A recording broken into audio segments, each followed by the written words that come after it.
Airbnb a levé des milliards de dollars de fonds au milieu de la pandémie qui a touché gravement les secteurs du tourisme et des voyages. Mais au troisième semestre de 2020, ils ont annoncé la deuxième plus grande recette du groupe depuis le début des activités.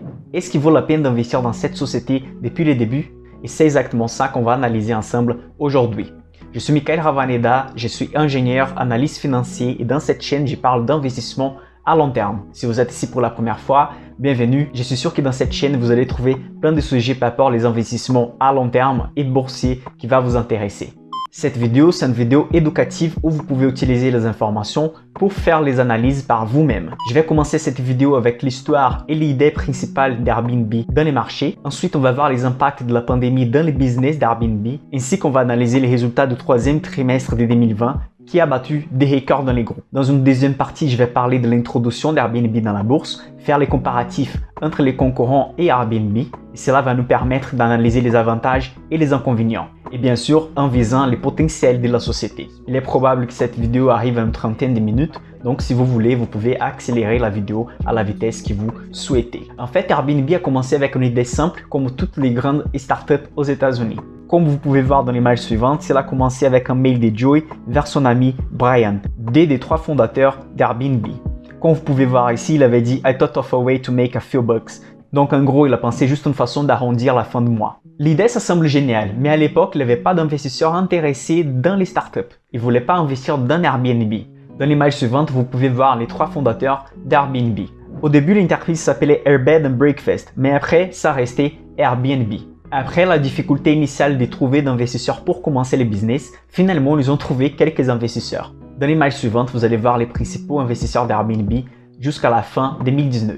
Du coup, les premiers investissements, c'était un investissement de $20 000 des IS Combinator. Ensuite, la deuxième entreprise qui a investi $600 000, c'était Sequoia. Ce sont des entreprises en fait qui cherchent des startups pour mettre de l'argent dedans. Ensuite, Airbnb a touché les niveaux des milliards de dollars d'investissement. Donc, jusqu'à la fin 2019, Airbnb a levé environ 4,4 milliards de dollars. Et en plus, en 2020, ils ont levé encore des milliards de dollars dans les marchés. Mais en fait, les secteurs de voyage étaient très touchés en 2020. Comme vous savez, plein d'hôtels ont fermé, les compagnies aériennes vont pas bien non plus. Et donc, c'était un des secteurs les plus touchés de la société. Mais pour analyser une société qui va être cotée dans la bourse comme Airbnb, il faut analyser aussi les concurrents. Parce qu'en fait, une société qui a des avantages par rapport à la concurrence, elle peut gagner beaucoup à long terme, même dans une période et dans un secteur que la rentabilité n'est pas élevée. Donc dans l'image suivante, je vais vous montrer les principaux propriétaires des appartements, des chambres dans le monde. Bien sûr que ces marchés il est dominé par les entreprises hôtelières. Donc par exemple Marriott International, c'est le plus grand hôtel du monde. Il possède environ 1 400 000 appartements. Ensuite, on a Hilton Worldwide, c'est l'hôtel Hilton. Ensuite, on a les autres réseaux d'hôtels. Du coup, les plus grands hôtels du monde, ils possèdent plus de 1 milliard d'appartements disponibles. Et vous pouvez remarquer qu'en fait, Airbnb n'est pas présent dans cette liste. Mais pourquoi? Parce qu'en fait, Airbnb, il ne possède pas des propriétés, il ne possède pas des immeubles. En fait, il joue les rôles des plateformes. Il joue les rôles entre les hôtes et les clients.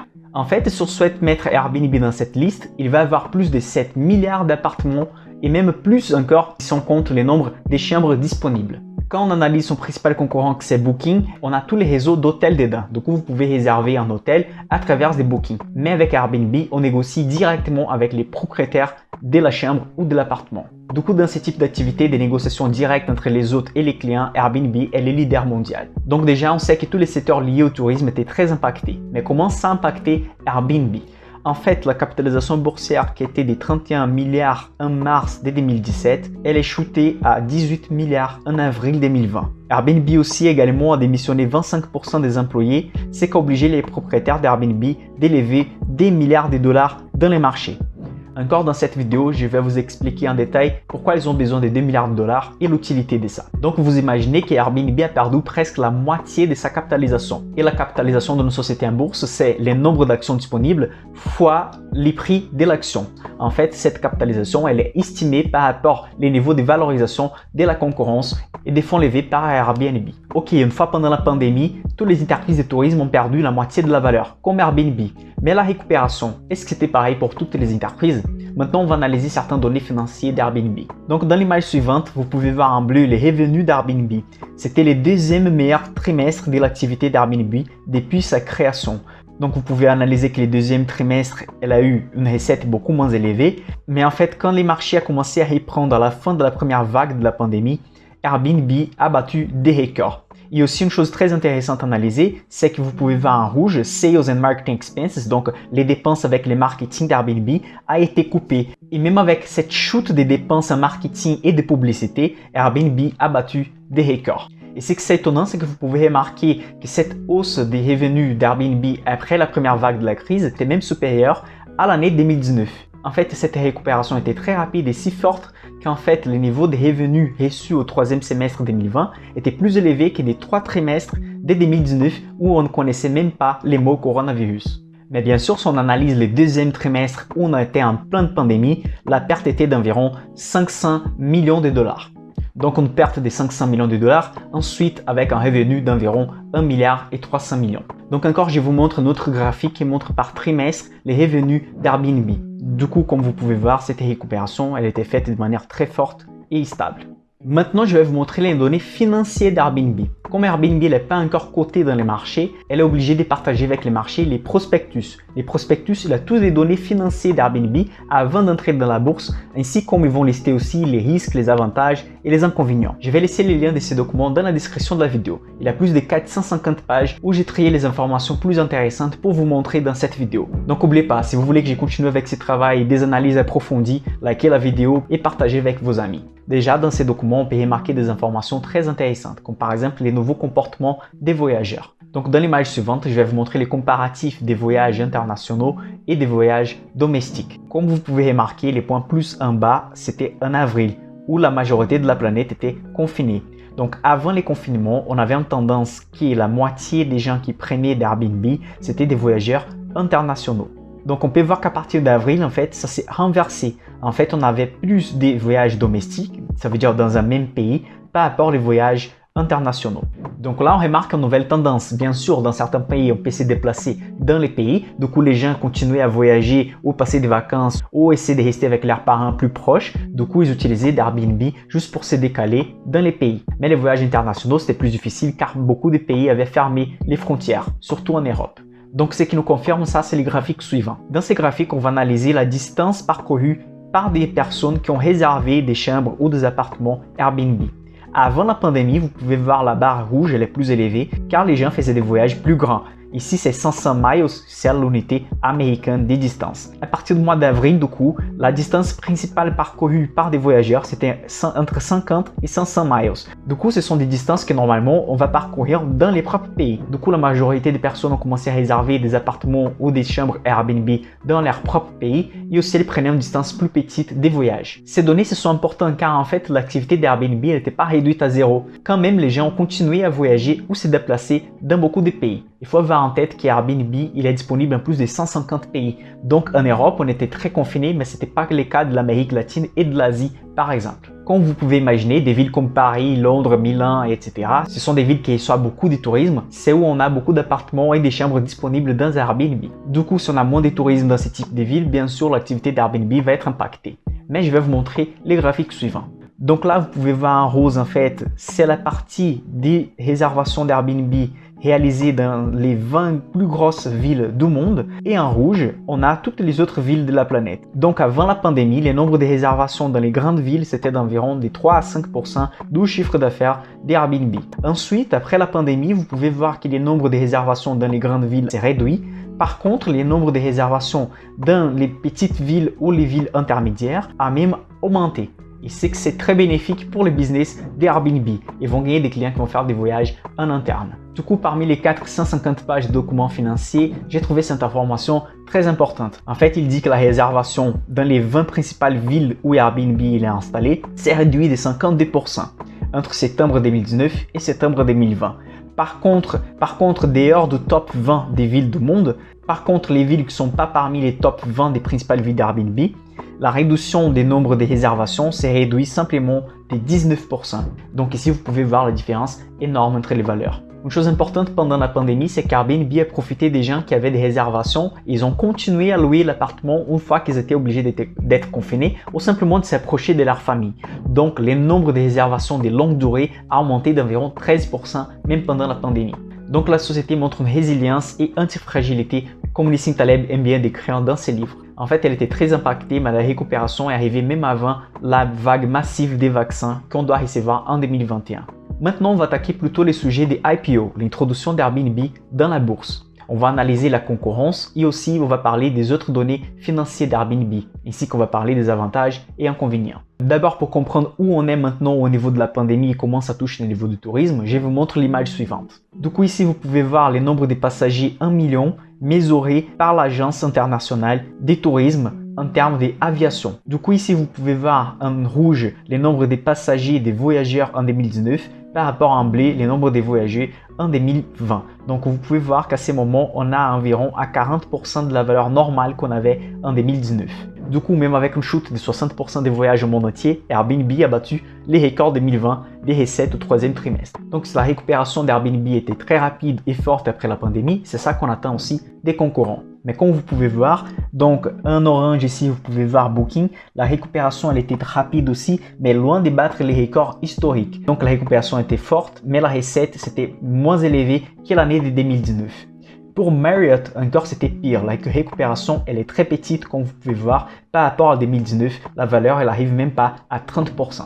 Il faut qu'on analyse aussi les potentiels de la société. Quand en fait on va analyser une société qui va s'introduire dans la bourse, il faut qu'on analyse aussi les potentiels des marchés qu'elle peut prendre par rapport à ses concurrents. Donc il est important de comprendre quelle partie du marché elle va gagner. Donc les marchés des voyages et des réserves d'hôtels et d'appartements représentent environ 3 000 milliards de dollars.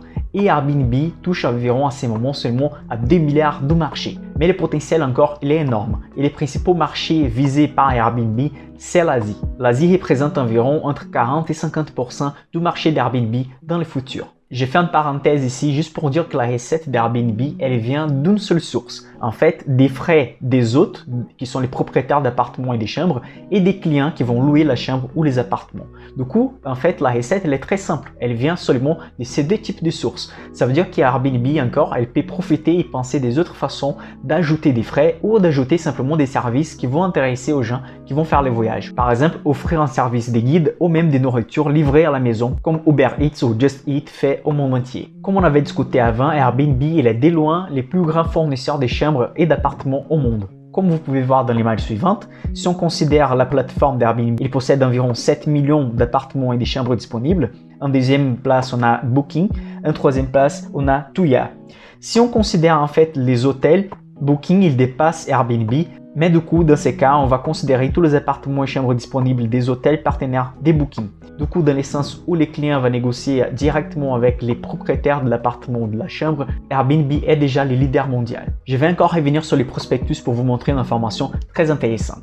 En fait, Airbnb il considère que la quantité de personnes qui arrivent à leur plateforme, c'est une source de revenus. En fait, plus de personnes arrivent dans les sites d'Airbnb, plus grande c'est la probabilité que les gens vont réserver une chambre ou un appartement. Et dans le deuxième paragraphe, c'est l'information la plus importante car elle dit que simplement 9% des gens qui ont arrivé dans leur site vient des publicités, des marketing. Ça veut dire que 91% des clients qui ont battu les records des recettes d'Airbnb cette année, ils sont venus directement en écrivant Airbnb sur Google ou directement sur les sites. Ça montre le pouvoir de la marque qu'elle est déjà dans la tête des gens. Ça, c'est une des forces des porteurs très intéressantes quand on investit à long terme. Si vous voulez savoir c'est quoi une force des porteurs, je vous laisse cliquer sur les liens ci-dessus. Maintenant, avant de vous montrer les bilans et les comptes des résultats, je voulais parler du modèle de business d'Airbnb. C'est un type de modèle qu'on appelle des asset light. Ça veut dire qu'Airbnb, il est les plus grands propriétaires d'appartements du monde, mais il ne possède pas un seul appartement. Donc, ils n'ont pas besoin d'argent pour acheter des immeubles, pour faire la manutention, etc. Également, ils ne vont pas dépenser de l'argent pour faire l'entretien de l'immeuble, du nettoyage, et des autres activités qu'un hôtel il doit dépenser de l'argent. Du coup, par exemple, pour un hôtel, si la réserve n'était pas faite pour un soir, ils vont perdre de l'argent de la réservation, mais aussi ils vont dépenser de l'argent pour faire l'entretien et payer les employés. Une chose qui n'arrive pas avec Airbnb. Tous ces coûts fixes, c'est presque zéro. Une autre chose très intéressante dans les business d'Airbnb, c'est la façon qu'ils font les paiements. Donc par exemple, si je vais réserver aujourd'hui pour voyager en février, je vais sur le site d'Airbnb et je vais réaliser mon paiement. Et les autres, en fait, les propriétaires d'appartements, ils vont recevoir l'argent seulement à la date du check-in, quand je vais arriver à l'appartement. Du coup, si on a une différence de 3 mois entre l'argent que j'avais payé et l'argent qu'Airbnb va verser vers les propriétaires, cette différence des 3 mois, l'argent va rester avec Airbnb, ils peuvent investir de la façon qu'ils veulent. Du coup, ça veut dire qu'ils peuvent investir l'argent et gagner de l'argent pendant ces temps entre la paye du client et la paye qu'ils vont faire vers les hôtes de l'appartement. Comme vous pouvez voir dans l'image suivante, depuis 2017, 2018, 2019, ils ont gagné de l'argent simplement avec les intérêts des investissements. En 2019, ils ont gagné 85 millions de dollars simplement en utilisant cette différence des temps entre la paye du client et la valeur qu'ils doivent verser vers les propriétaires de l'appartement. Et en fait, pourquoi Airbnb a eu besoin d'aller dans les marchés et demander de l'argent pour lever des fonds? C'est parce que pendant la crise, ils ont une demande de remboursement de presque 800 millions de dollars. Donc à la place simplement de faire un emprunt et de payer des intérêts après plusieurs années, ils ont décidé simplement de vendre une autre partie de l'entreprise dans les marchés. Du coup, ils peuvent utiliser cette partie de 2 milliards pour payer ces remboursements vers les clients et aussi pour augmenter les fonds propres de l'entreprise et augmenter aussi la trésorerie. Une fois qu'une prochaine crise peut arriver, ils sont préparés pour avoir déjà cette quantité d'argent. Comme vous pouvez voir dans l'image suivante, l'argent créé par l'activité de l'entreprise, du coup en 2017, on avait des 150 millions de dollars, après on avait presque 400 millions, après 222 millions, en 2019, 419 millions et ensuite en 2020, au début de l'année, on avait moins 500 millions de dollars. Et vous pouvez voir dans l'image suivante, dans les documents financiers d'Airbnb, en 2020, les remboursements des presque 800 milliards de dollars. Dans la dernière colonne à droite, bien sûr, les gens qui les ferment voyage ne pouvaient plus à cause que les frontières étaient fermées. Ils ont demandé des remboursements et Airbnb avait besoin d'avoir cet argent pour faire les remboursements. C'est de ça qu'ils sont venus les 2 milliards qu'ils ont levé des fonds dans les marchés. Une partie pour rembourser les gens qui ont demandé les remboursements et une autre pour avoir une structure financière saine pour continuer l'activité. Et ça fonctionnait car le 3e trimestre, ils ont battu les records des recettes. Juste pour vous montrer dans les documents financiers où se trouve l'argent que j'avais dit que les clients payent, ils gardent jusqu'au moment de payer aux hôtes de l'appartement. Vous pouvez voir qu'Airbnb possède en moyenne environ 2 milliards d'euros d'argent entre les dates des paiements et la date d'entrée des check-in des clients dans l'appartement. Du coup, pendant cette période, ils peuvent utiliser cet argent pour générer de la richesse, investir pour générer de l'argent. Là, on va parler un peu de management, comment se situe la tête de l'entreprise. En fait, on a 3 créateurs d'Airbnb et les 3 sont encore dans la tête de la boîte. En fait, chacun possède environ 14%, comme vous pouvez voir dans l'image que je vous montre maintenant. Donc, Brian possède environ 15%, Nathan 14% et Joseph 14%. Donc, entre 40 et 45% de la société sont dans la main encore des créateurs de la boîte. Une chose intéressante aussi, c'est qu'ils ont des options d'action. Ça veut dire que si les cours de l'action d'Airbnb montent, ça veut dire que le business va bien, sinon les cours de l'action ne vont pas monter, car à long terme, la recette et la richesse qui est créée par la société a une liaison presque proportionnelle au niveau du cours de la bourse. Ça à long terme, bien sûr. À court terme et à moyen terme, les marchés, il est plutôt aléatoire.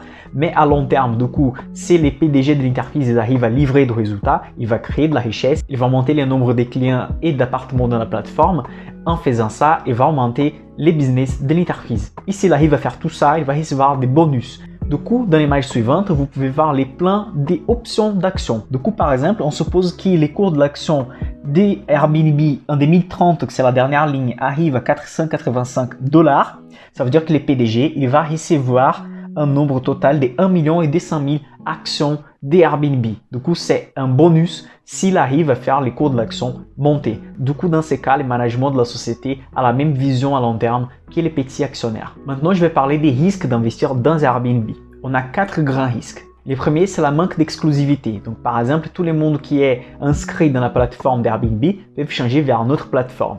Mais ça, comme on sait déjà, c'est très difficile. C'est la même chose qui dire que les gens qui font des publicités sur Google et Facebook vont changer vers une autre plateforme. C'est sûr que parmi les gens qui regardent cette vidéo, il y a des gens qui font d'investissement dans Airbnb, qui ont un appartement ou une chambre, ils louent pour les autres clients.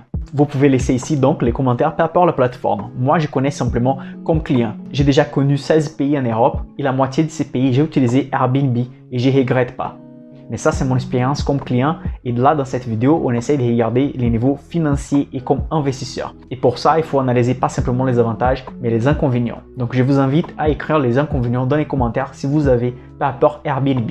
Un deuxième risque, c'est de la restriction des règles. En fait, chaque pays et chaque région peut augmenter les règles vers Airbnb, ce qui peut faire que moins de propriétaires vont entrer dans la plateforme. Je ne sais pas si vous avez vu, mais il y avait un cas aux États-Unis, une personne avait loué son appartement pour un Airbnb, il y a eu un cas d'assassinat dans l'appartement. Du coup, en fait, la restriction des règlements a la tendance d'augmenter. Le troisième point, c'est les changements des voyages internationaux vers les voyages domestiques. Comme on avait vu, une grande partie de la rente d'Airbnb vient des voyages internationaux, du coup surtout dans les 20 principales villes au monde, mais les voyages domestiques arrivent à assurer une bonne recette pour Airbnb. Mais si cette tendance continue à long terme, ça veut dire que la croissance d'Airbnb va être plus lente. Le quatrième point des risques, en fait, c'est un point d'analyse, c'est par rapport au niveau des valorisations. On suppose que vous voulez acheter une Ferrari et ça coûte 1 million d'euros. Bien sûr, tout le monde sait qu'il y a de la qualité, c'est pour ça que ça coûte cher. Mais est-ce que vous êtes dispo à payer 10 millions d'euros sur un produit qui vous savez qui coûte 1 million d'euros? Difficilement, ça serait un bon business, une bonne affaire à faire. C'est la même chose qu'on investit dans la bourse. Parfois, il y a des excellentes entreprises, mais à un prix très élevé. Et faites attention car je ne parle pas du prix qu'on paye dans la bourse. Par exemple, la cotation de prix de Danone, c'est à 50 euros et les cours de l'action de notre petite société, c'est à 100 euros. Je ne parle pas du prix d'une action, je parle de la capitalisation. Par exemple, les prix des Danone dans la bourse aujourd'hui, c'est d'environ 30 milliards d'euros. Si on somme toutes les actions fois les prix de l'action, ça donne environ entre 30 et 35 milliards d'euros. Donc, si on analyse Airbnb, combien elle vaut dans la bourse? Donc, ce qu'on fait, c'est qu'on compare avec la concurrence. Donc, on compare par rapport aux ratios fondamentaux des bookings et les concurrents propriétaires des hôtels. Donc, si on fait la comparaison avec ces types de concurrents, on arrive à un prix estimé de capitalisation pour Airbnb. Et bien sûr, les prix d'une action, ça va dépendre de combien d'actions ils vont émettre dans les marchés. Ils peuvent émettre 1 million d'actions ou 10 millions d'actions. Du coup, comme vous pouvez remarquer, les prix d'une action, il n'y a pas un rapport direct avec la capitalisation boursière. Et quand on analyse si une entreprise est chère ou pas chère, on analyse la capitalisation. Et pour ça, normalement, on utilise les ratios PR, c'est le Price Earnings Ratio. Ou aussi, on peut utiliser les prix par rapport au chiffre d'affaires ou les prix par rapport à l'actif net. Je vais laisser la série des vidéos où je parle que des ratios fondamentaux ci-dessus si vous êtes intéressé. Du coup, pour parler d'Airbnb, je suis directement allé à la principale source du monde, les professeurs Aswath Damodaran, les professeurs d'économie et d'évaluation de l'école de business de New York. Ils montrent selon ses études une tranche de valeur qui serait acceptable de payer vers la capitalisation d'Airbnb. Comme vous pouvez voir dans l'image suivante, il dit que si la capitalisation d'Airbnb c'est à moins de 28 milliards de dollars, ça veut dire que c'est pas cher du tout. Là, on doit acheter. Si la capitalisation reste entre 28 et 33 milliards de dollars, ça veut dire que c'est un achat intelligent, du coup c'est solide. Si la capitalisation reste entre 33 et 38 milliards de dollars, c'est la valeur juste de l'action. Et plus que 38, ça commence à devenir cher, et plus que 44, ça veut dire que c'est overpriced, ça veut dire que c'est très cher, du coup il ne vaut pas la peine d'acheter. Bien sûr, il ne faut pas oublier que ça c'est la vision d'Aswath Damodaran. Chacun doit avoir sa vision à long terme. Par exemple, si on ajoute le fait que la tendance des gens, ce n'est pas d'acheter d'immobilier, mais des loyers récemment, surtout hors Europe, donc on voit que la tendance d'Airbnb, c'est de voir une croissance encore plus élevée. Ce sont par exemple des paramètres qui ne rentrent pas dans une étude comme ça où on analyse la valeur des capitalisations. Du coup, il y a plein de petits paramètres qui peuvent entrer dans les estimations et peuvent augmenter ou diminuer la capitalisation et l'attendu du marché. Si on compare avec les concurrents, si Airbnb rentre dans la bourse avec une capitalisation de 38 milliards de dollars, ça semble une valeur juste. Plus que 50 milliards, ça commence à devenir cher. Si vous avez un horizon d'investissement de plus de 10 ans, même avec une capitalisation de 50 milliards de dollars, ça peut être intéressant à long terme. Du coup, là, vous connaissez à fond les business d'Airbnb, vous connaissez les concurrents et aussi les données financières. Cette vidéo fait partie de la série Bourseflix. Si vous voulez que je fasse encore plus de vidéos comme ça, commentez ci-dessus. Si vous appréciez mon travail, je vous demande seulement un like, ça peut beaucoup aider ma chaîne. Mais si vous aimez beaucoup ma chaîne, partagez avec vos amis parce que ça aide encore à YouTube à diffuser mes vidéos dans la plateforme. Pour aujourd'hui, ça sera tout. Je suis Michael Ravaneda et on se voit à la prochaine.